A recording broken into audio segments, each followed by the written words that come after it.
His ground strokes, in general, were potent and proved difficult for opponents to handle. His one-handed backhand specifically, was as powerful as the blunt side of a hammer.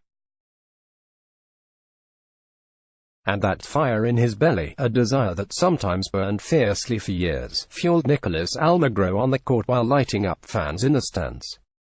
Almagro, a regular face around the men's locker room for the past 16 years, isn't completely extinguishing the fire that once propelled him into the top 10 in the ATP rankings, but instead he is channeling it in a different direction as he retires from the ATP Tour and moves on to the next phase of his distinguished career. I did my best to extend my career for as long as possible and hold off announcing my retirement, but it just wasn't meant to be, the 33-year-old told ATPTour.com. My knee wasn't cooperating. The only thing left was to step away to avoid further suffering and damage to my body, and to guarantee a life as healthy as possible down the road. Almagro was a formidable figure during his years on the ATP Tour, and his legacy is backed by impressive numbers.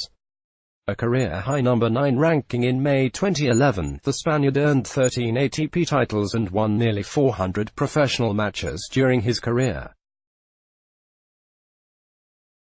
Complicated by injuries, including ones to his foot and left knee, Almagro's career might have been cut shorter than he would have wished, but he's proud of what he achieved given the circumstances. "It's all been so beautiful," Almagro said. "I competed in what many might one day consider the golden age of tennis, against some of the best to ever play the sport. That goes for all surfaces, and even more so on clay. That will always stay with me. In the end, I don't want to be the one who weighs my place or to measure my accomplishments. I can only assess and reflect on what I've achieved. No matter the event, I strive to go as far as I could, do as well as possible.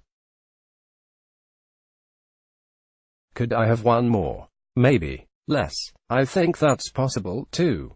Not one to seek out the spotlight." Almagro's final singles match resulted in a 6-2 loss to Mario Vallejo Martinez on Tuesday last week, at an ATP Challenger Tour event in his hometown of Murcia, Spain.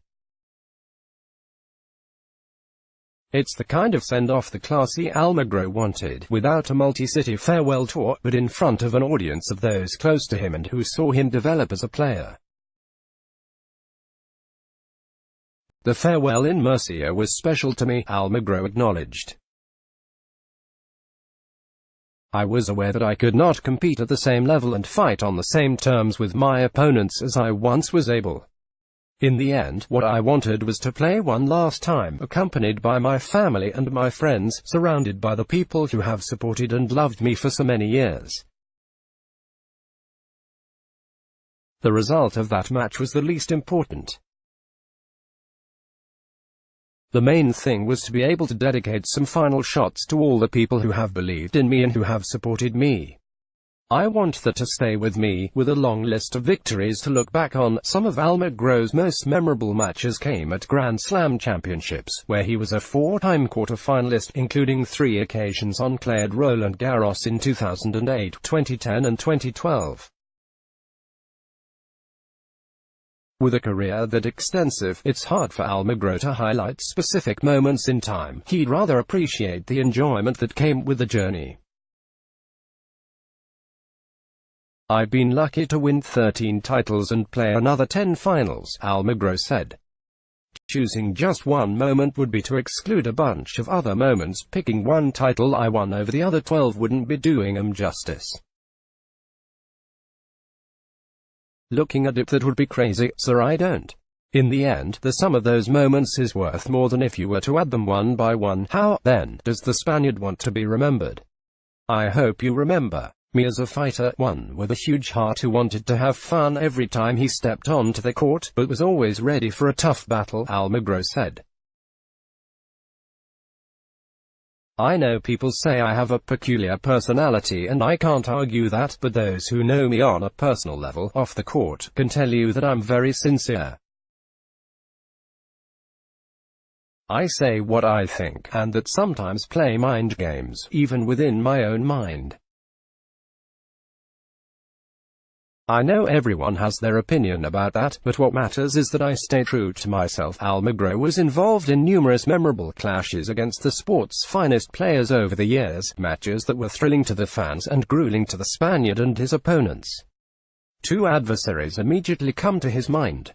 David Ferrer rattled me for years and years. He was extremely tough for me, Almagro said.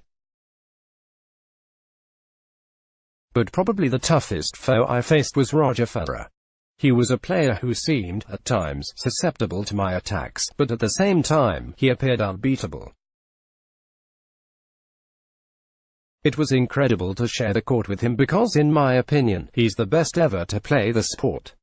There are lessons Almagro has learned during his time as a player, and he's philosophical about how they be applied to life after tennis. Sport is like life, you have to solve problems every day and you have to reinvent yourself to improve, Almagro said. Life doesn't wait for you and you have to keep an open mind while assessing what can use improving. You must get on that express train, not the slow one, and solve problems at full speed. While he's stepping away from his career as a player, Almagro will continue to explore other opportunities within the sport he loves, including a position as a director at a tennis club in his hometown. I'm the director of La Manga Club in Murcia, Spain. It's an incredible place that helps the ATP link players with a place to train close to their home, Almagro. It wasn't a realistic option just a while ago. Now it's a chance to be able to reinvent myself, to be able to learn many things, and I am excited about it. I'm going to try to maximize this opportunity and be as successful as director here as I was throughout my career. From there, I'll assess my options and see how to translate my success from the court to the sidelines, but I'm a very careful person. I scrutinize everything. I'll be open-minded, even leave my options open to possibly coaching, but everything must align perfectly before I take steps like that. In the end, Almagro walks away with his head held high and with the peace of mind knowing he always gave it his all on the court in pursuit of his dreams. What I can say with certainty is that I feel privileged to have been able to compete with such a high level of talent, Almagro said. I always put everything I had into my career, and I'm left with memories of some of the great people I met along the way, all who played a part in this beautiful dream. It's a dream my team and I collectively turned into a reality. I'm leaving with my head held high.